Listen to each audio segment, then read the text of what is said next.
ভিন্ন রকম একটি অভিজ্ঞতার কথা আজকের এই ভিডিওতে আপনাদের সাথে শেয়ার করব। যদি এই ভিডিওটা আপনাদের সাথে অনেক আগে শেয়ার করার কথা ছিল, তবে নিজের কর্মব্যস্ততার কারণে আর সেটি শেয়ার করা হয়নি। আজকের ভিডিওতে আমার জীবনের সবচেয়ে ভালো একটি মুহূর্ত ছিল বলতে গেলে। তো যাই হোক, hello everyone, welcome back to my another blog video. কেমন আছেন আপনারা সবাই? আশা করছি সবাই বেশ ভালো আছেন এবং আমিও আপনাদের সবার আশীর্বাদে বেশ ভালো আছি। সেদিন ছিল শুক্রবার, আর আমরা একটি গীতা ক্লাস উদ্বোধন, যেটা আমি বর্তমানে এখন পরিচালনা করছি, সেই ক্লাসটি উদ্বোধনের দিনের ভিডিও ছিল এটি। তো আমরা সকল দাদা বোনরা মিলে আমরা চলে যাচ্ছিলাম সোনাগাজীতে, যেখানে আমরা ক্লাসটা উদ্বোধন করছিলাম আর কি। এত গুণী মানুষদের সাথে সেদিন দেখা হয়েছিল, যেটা কখনো কল্পনাও করতে পারিনি যে এমন গুণী মানুষদের সাথে আমাদের কখন দেখা হবে।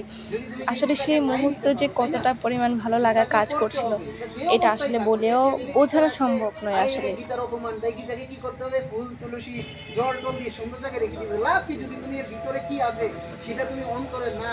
অনুধাবন করতে পারো, সেটা না বুঝতে পারো, তাই তুমি যে অবস্থায় আছো সেই অবস্থায় গীতা পড়বা, আর গীতা ঠাকুরের আসনে রাখবা না, গীতা রাখবা পড়ার টেবিলে।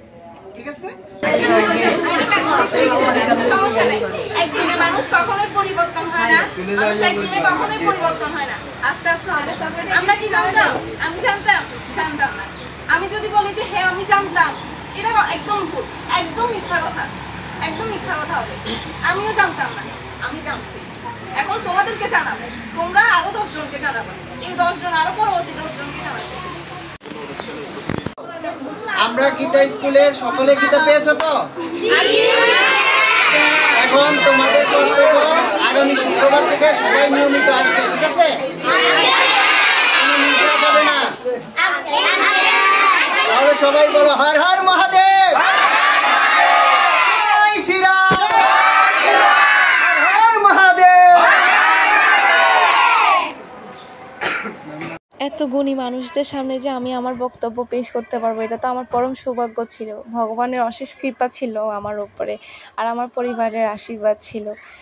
আসলে সেই দিনটার মুহূর্তে আমি আপনাদেরকে কখনোই বলে বোঝানো সম্ভব না আমার মধ্যে যে কেমন কাজ করছিল। তো যাই হোক, এরপর আমরা সব দাদা আর বোনরা মিলে জয়কালী মন্দিরে আসি, প্রসাদ নিই। তো আসলে আমার মধ্যে যে কী কাজ করছে আমি আসলে আপনাদেরকে বলে বোঝাতে পারবো না। তো সব মিলিয়ে দিনটা বেশ ভালো ছিল, নতুন একটা অভিজ্ঞতা ছিল, তা আপনাদের সাথে শেয়ার করার একটুখানি চেষ্টা করলাম। তো আজকের মতো ভিডিওটা শেষ করছি। সকলে ভালো থাকবেন, সুস্থ থাকবেন, অবশ্যই আমার পেজটি লাইক ফলো করে দেবেন। ধন্যবাদ সকলকে। রাধে রাধে।